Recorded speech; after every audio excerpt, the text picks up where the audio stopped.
You're on a call. The client is speaking. You nod, you smile, you say yes, and you have no idea what they just said.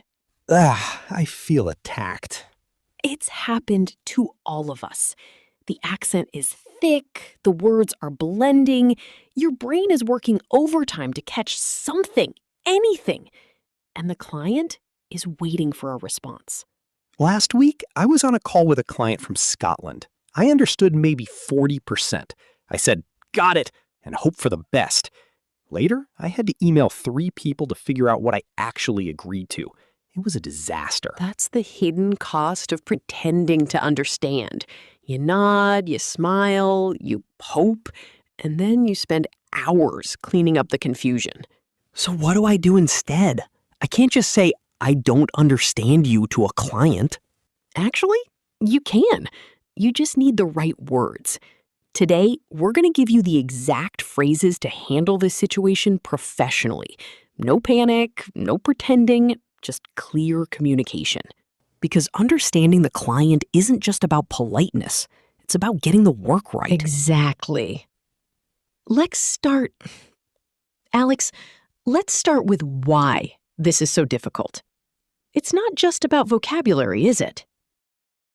No. It's speed, rhythm, unfamiliar sounds, word blending, and the pressure of being on a call with a client makes it worse. Exactly. When you're on a call, you can't see their face. You can't read their lips. You can't see their gestures. You're missing about 50% of communication cues. So it's not that my English is bad. It's that the medium is harder. Yes. And the more you panic, the harder it is to understand. Your brain is trying to process sounds, translate, and think of a response. Something has to give. When you're struggling to understand a client, use the A.C.C.E.S.S framework. It's 6 steps to handle it professionally. A.C.C.E.S.S. I like that. Access to understanding. A. Acknowledge the challenge. Be honest about the situation. C. Clarify with confidence. Use professional phrases to ask for repetition. C. Confirm in your own words. Repeat back what you think you heard. E. Embrace alternative communication. Ask for it in writing if needed. S. Slow down the conversation. Suggest a pause or a recap. S. Summarize and send a follow-up. Confirm everything in writing. This is a complete playbook. Let's break it down. The first step is the hardest. Acknowledge that you're having trouble. But it's also the most professional. I'm always afraid it sounds unprofessional. It's actually more professional than pretending. Here's how to do it. Instead of, I can't understand you, try, I want to make sure I catch everything correctly. The connection is a bit unclear on my end. Or, I'm having a little trouble following. Could we slow down a bit? So, I'm blaming the technology a little? Yes, and that's a very professional way to handle it. Second, ask for clarification with confidence. You're not apologizing for your ears. You're taking responsibility for clear communication. What do I say? Phrases for the moment. Could you repeat that last part? I want to make sure I understood correctly. I think I missed that. Could you say it again, perhaps a bit more slowly? I'm sorry. Could you clarify what you meant by specific word? Why this works? You're showing you care about getting it right, not just moving on. Third, repeat back what you think you heard. This is the most powerful tool. Like checking my understanding? Yes. It gives the client a chance to correct you before you act on wrong information. Examples. So, just to confirm, you're saying that the deadline is next Friday? Let me make sure I understood. You need the report by Wednesday, and you want it in PDF format? So, the main concern is the budget timeline. Did I get that right? This is gold. I can check without admitting I didn't understand completely. Sometimes you just can't understand over the phone. And that's okay. Ask for it in writing. Isn't that rude? Not if you phrase it professionally. Polite phrases. Would you mind sending me a quick email with the key points? That would help me make sure I don't miss anything. I'd like to review the details in writing to make sure I have everything. Would that work for you? Could you summarize the main points in an email? That would be really helpful. So, I'm asking for a summary, not saying I can't understand you. Fourth, take control of the pace. You're allowed to slow things down. How? Let me just make sure I'm following. Could we pause for a moment? I want to be careful here. Could we go over that one more time? I'm taking notes as we go, so I might need to ask you to repeat things occasionally. I hope that's okay. Taking notes is a great excuse. It makes me look organized, not confused. Finally, confirm everything in writing after the call. Even if I understood everything? Especially then. It's professional and it protects everyone. Email template? Thank you for your time today. To make sure I've understood everything correctly, here's a summary of our discussion. Bullet points. Please let me know if I've missed anything or if there's anything else you'd like to add. This is my new favorite habit. Let's practice. Your client is speaking very fast. Using A.C.C.E.S.S. I want to make sure I catch everything correctly. Would you mind repeating the last part a bit more slowly? A plus C.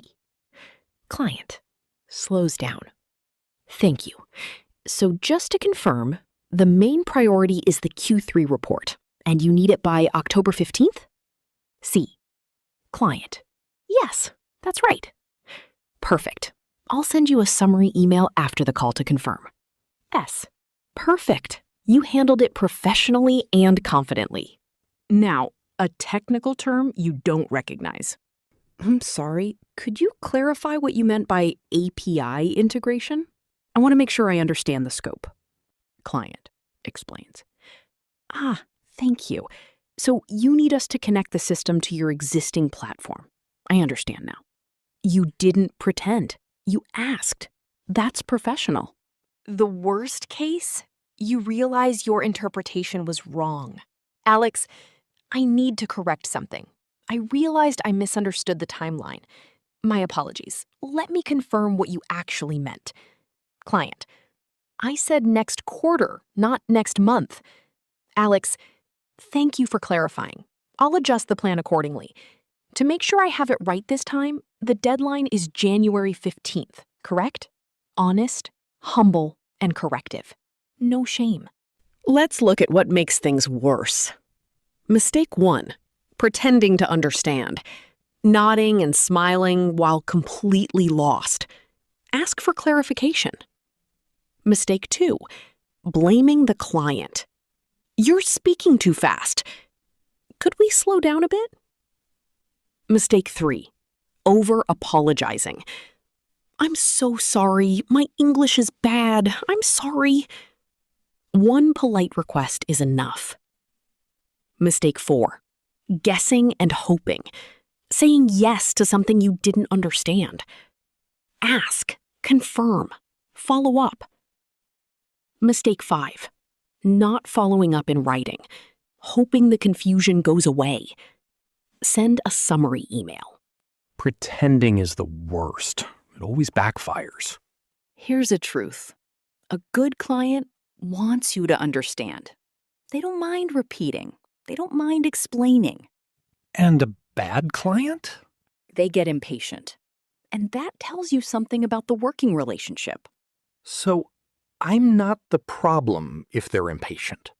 No, you're taking responsibility for clear communication. That's leadership. Let's recap the A.C.C.E.S.S framework. A, acknowledge the challenge. Don't pretend. C, clarify with confidence. Ask professionally. C, confirm in your own words. Repeat back. E, embrace alternative communication. Ask for writing. S, slow down the conversation. Take control. S, summarize and send a follow-up. Email summary. Key phrases: Could you repeat that last part? I want to make sure I understood correctly. Let me confirm what I heard. Could you send me a quick summary via email? And your accent challenge is this. On your next client call, use one of these phrases. Don't pretend. Don't panic. Just ask. You'll be surprised how much easier the conversation becomes. Alex, what's your go-to phrase now? I want to make sure I understood correctly. Could you repeat that last part? It's polite, professional, and shows I care. Perfect. Listeners, now it's your turn. In the comments, share a time you pretended to understand a client or colleague and what happened next. Or share your best phrase for handling this situation. Let's learn from each other. If this episode helps you handle difficult client calls, share it with a friend who works with international clients. Subscribe to the English Circle for more episodes that help you communicate across cultures. Remember, a sincere, "Could you repeat that?" is more professional than a fake, "I understand." Speak with honesty, and we'll see you next time.